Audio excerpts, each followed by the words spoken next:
Start. श्रीमन, यह दुर्भाग्य की बात है कि हमारी आबादी आज 1 अरब 8 करोड़ के आसपास हो गई है। विरम, इतनी बड़ी आबादी को खिलाने के लिए 2-3 चीज़ों की बहुत आवश्यकता है।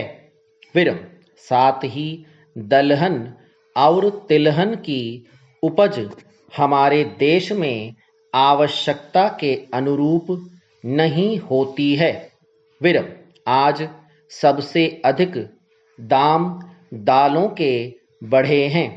विरम, गरीब आदमी के लिए वह प्रोटीन का स्रोत है, लेकिन आज उड़द के दाम भी 65 रुपये प्रति किलो हो गए हैं और अरहर की दाल के दाम 48 रुपये प्रति किलो पर पहुंच गए हैं।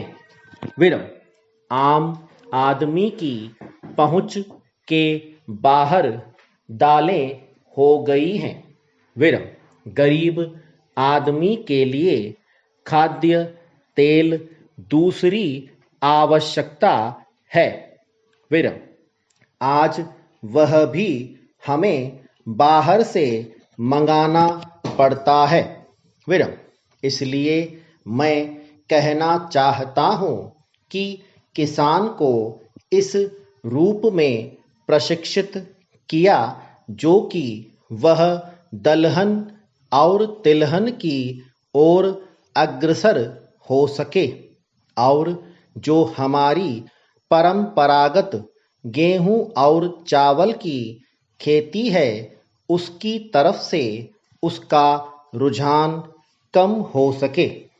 पैरा, पिछले साल हमारे देश में चीनी की पैदावार कम हुई और दाम बढ़ जाने के कारण बाहर से भी उसे मंगाना पड़ा।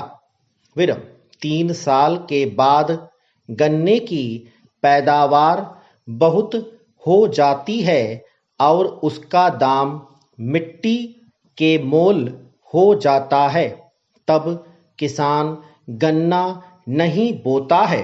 फिर दाम बढ़ जाते हैं तो किसान गन्ना बोता है।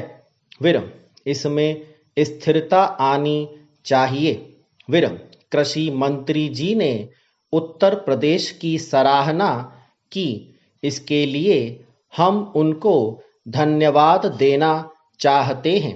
विरम, अब तक महाराष्ट्र चीनी उत्पादन में आगे हुआ करता था, लेकिन 2 साल के अथक प्रयास के बाद उत्तर प्रदेश हिंदुस्तान का नंबर 1 राज्य हो गया और हमने महाराष्ट्र से दुगनी चीनी पैदा की और हमारी गन्ने की पैदावार महाराष्ट्र से 3 गुना हुई। पैरा, उत्तर प्रदेश की सरकार ने सरकारी मिलों और निजी क्षेत्र की मिलों से 7,000 करोड़ रुपए से अधिक गन्ना मूल्य के रूप में भुगतान कराया है, जिसका नतीजा है कि किसान की दौलत में सुधार हुआ और उनके जीवन में स्थिरता आई है। उन्हें विश्वास हुआ है कि कृषि से भी उनके घर में आमदनी हो सकती है। विरम, गन्ने की खेती में स्थिरता पैदा करने के लिए भारत सरकार को भी गंभीरता पूर्वक प्रयास करने चाहिए। पैरा, महोदय, हमारे देश में गेहूं की उपज कम क्यों हुई? चिन्ह, कृषि मंत्री जी ने अपने विभाग से इसके ऊपर समीक्षा कराई होगी।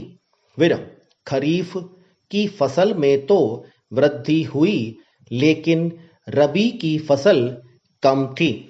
स्टॉप।